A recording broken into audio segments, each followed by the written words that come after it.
이란은 호르무즈 해협을 통과하는 선박들에게 통행료를 부과하기 시작했습니다. 호르무즈 해협은 평상시 전 세계 석유와 천연가스의 약 20%가 지나가는 페르시아만의 좁은 입구입니다. 호르무즈 해협은 지구에서 가장 중요한 해로 중 하나이며 수십 년 동안 세계는 이곳을 우회할 방법을 조용히 모색해왔습니다. 이것이 바로 핵심적인 것으로 하루에 700만 배럴을 동서 파이프라인을 통해 보낼 수 있는 용량을 가지고 있습니다. 전 세계 석유의 거의 5분의 1이 몇 킬로미터에 불과한 협로를 통과해야 하기 때문에 단 한 번의 혼란만으로도 글로벌 경제 전반에 파장을 일으킬 수 있습니다. 이 좁은 수역에서 단 하루라도 문제가 생기면 에너지 시장, 선박 운송 체계, 일상생활까지 충격을 받을 수 있습니다. 그래서 같은 질문이 계속 반복됩니다. 이 병목 지점이 그렇게 위험하다면 왜 그냥 완전히 우회하지 않는가? 이 질문은 현대 중동에서 가장 야심차고 거의 믿기 힘든 인프라 아이디어 중 하나로 이어졌습니다.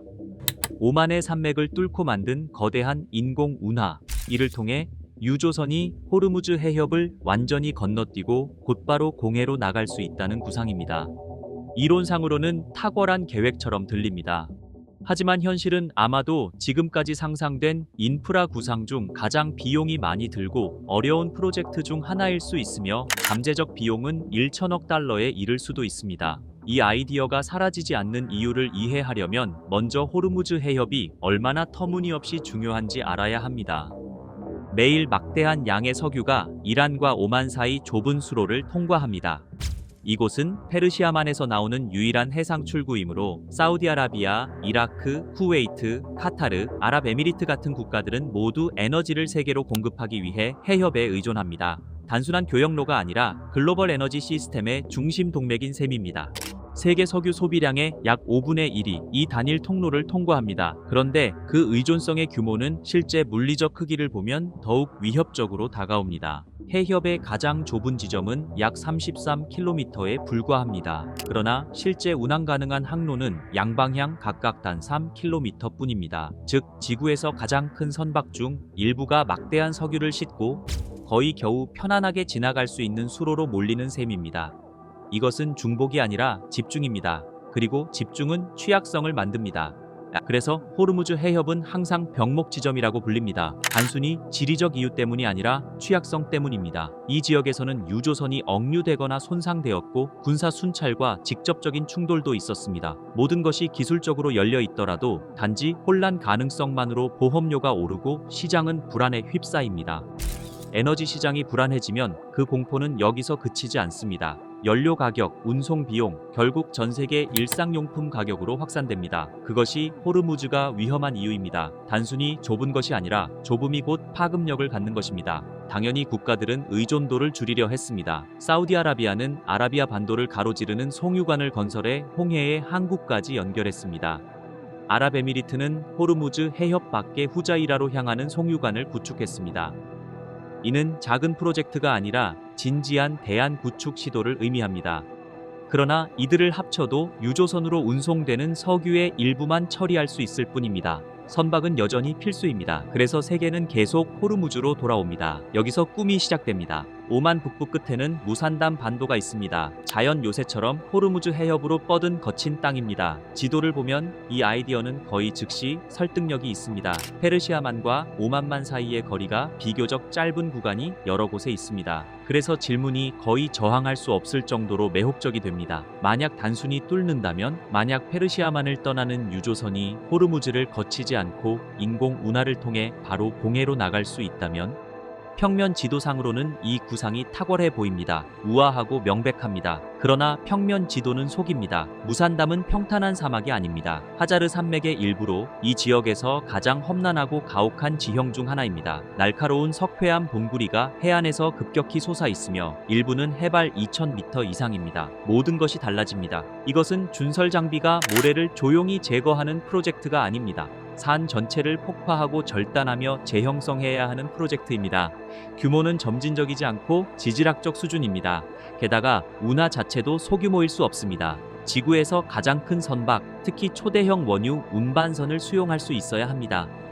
이 선박들은 깊고 넓으며 안정적인 수로를 요구하며 이는 엄청난 굴착을 의미합니다. 수백만 톤의 암석을 제거해야 하며 이는 과장이 아니라 최소 요구 조건입니다. 여기서 꿈과 현실이 충돌하기 시작합니다. 규모를 솔직하게 이해하면 비용은 천문학적입니다. 가격표는 수천억 달러까지 오를 수 있으며 역대 가장 비싼 인프라 프로젝트 중 하나가 될 수 있습니다. 심지어 파나마 운하 확장과 같은 상징적 프로젝트도 비교적 소규모처럼 보일 정도입니다. 그리고 비용은 문제의 절반일 뿐입니다. 나머지 절반은 정치입니다. 무산담 반도는 오만 소유이며 운하 건설에 대한 공식 계획은 없습니다. 오만의 개발 우선순위는 항구, 관광, 인프라에 초점이 맞춰져 있습니다. 운하를 현실로 만들려면 공학보다 더 어려운 것이 필요합니다. 장기적 국제 합의, 정부 간 조율, 투자자의 참여, 절대적인 안전 보장. 게다가 이 모든 것은 지구에서 가장 전략적으로 긴장된 지역 중 하나에서 이루어져야 합니다. 이는 엄청난 요구입니다. 그러나 이야기는 여기서 가장 흥미로운 전환점을 맞이합니다. 모든 것이 이루어진다 해도 엔지니어링 문제 해결, 자금 확보, 정치적 합의가 이루어진다 해도 운하는 실제로 문제를 없애지 못합니다. 단지 위치를 옮길 뿐입니다. 이것이 아이디어의 핵심 반전입니다. 운하는 병목 지점을 제거하는 방법처럼 들리지만 실제로는 새로운 병목을 만듭니다. 호르무즈에 의존하는 대신 세계는 오만을 가로지르는 단일 인공 수로에 의존하게 됩니다. 그리고 모든 운하와 마찬가지로 여전히 취약합니다. 과초, 공격, 사보타주, 자연 피해로 차단될 수 있습니다. 단 한 번의 혼란으로 글로벌 무역은 다시 불확실성 속으로 돌아갑니다. 취약성은 사라지지 않고 위치만 바뀝니다. 그렇다면 세계가 진정 해결하려는 문제는 무엇일까요? 근본적으로 이것은 단순한 석유나 운송로의 문제가 아닙니다. 지리 통제의 문제입니다. 지리는 글로벌 권력의 숨은 힘입니다. 우리는 종종 시장, 외교, 군사력을 추상적 공간에서 작동하는 것처럼 말하지만 실제로 그렇지 않습니다. 그것들은 해안선에 고정되고 해협에 제약되며 지형에 의해 형성됩니다. 이집트의 좁은 운하는 글로벌 공급망을 흔들 수 있고 경쟁 국가 사이의 해협은 에너지 흐름을 위협할 수 있으며 오만의 산악반도는 수천억 달러 규모 구상의 중심이 될 수 있습니다. 글로벌 무역은 소수의 핵심 통로에 의존하며 이 통로가 불안정해 보일 때 본능적으로 우리는 이를 재설계하려 합니다. 그래서 무산담 운하 아이디어는 결코 완전히 사라지지 않습니다. 실용적이어서가 아니라 실행이 임박해서도 아닙니다. 이 구상이 사라지지 않는 이유는 훨씬 더 깊이 있는 매력을 보여주기 때문입니다. 지리가 불편해지면 인간은 단순히 그것을 다시 쓸 수 있다는 믿음입니다. 하나의 병목이 너무 위험해진다면 우리는 지구를 뚫고 새로운 길을 만들 수 있다고 생각하는 것입니다. 그러나 현실은 훨씬 덜 협조적입니다. 산은 전략적 계획에 반응하지 않고 해안선은 투자자의 기대에 맞추어 조정되지 않습니다. 무산담을 자세히 살펴볼수록 이 구상은 점점 다른 모습을 드러냅니다. 혁신처럼 보이던 것이 점점 더 깊은 무언가를 반영하는 모습으로 바뀝니다. 세계가 호르무즈를 탈출하려 얼마나 절박한지를 보여주는 신호입니다. 그리고 그것이 진짜 이야기입니다. 호르무즈 해협은 여전히 지구에서 가장 중요한 에너지 통로 중 하나입니다. 대안이 한 번도 상상되지 않았기 때문이 아니라 그 대안들이 너무 어렵고 정치적으로 복잡하며 반드시 더 안전하지도 않기 때문입니다. 결국 운하 꿈이 살아있는 이유는 취약성이 현실이기 때문입니다. 공포가 현실이며 의존도 역시 현실입니다. 하지만 해결책은 상상력과 물리적 현실이 충돌하는 지점에 있습니다. 그래서 소위 호르무즈 해협 우회 경쟁은 전통적 의미의 경쟁이 아닙니다. 명확한 경쟁자도 없고 결승선도 없으며 임박한 돌파구도 없습니다. 그것은 전혀 다른 것입니다. 반복되는 집착, 세계가 이 병목 지점의 위험성을 이해하지만 완전히 벗어날 수 없다는 신호입니다. 송유관은 위험을 줄일 수 있고 비상계획은 혼란을 완화하며 해군 순찰은 일부 위협을 억제할 수 있습니다. 그러나 이러한 모든 해결책은 근본적인 진실을 바꾸지 못합니다. 세계가 페르시아만 에너지에 크게 의존하는 한 호르무즈 해협은 글로벌 시스템에서 가장 취약한 압력 지점 중 하나로 남을 것입니다. 그리고 아마도 그것이 불편한 교훈일 것입니다. 현대 세계를 유지하는 시스템은 항상 우아한 해결책 위에 세워진 것이 아닙니다. 때로는 좁은 수로 불안정한 정치적 균형, 아무 일도 일어나지 않기를 바라는 희망에 의존합니다. 결국 호르무즈 해협이 중요한 이유는 단순히 그 안을 흐르는 석유 때문이 아니라 그것이 보여주는 사실 때문입니다.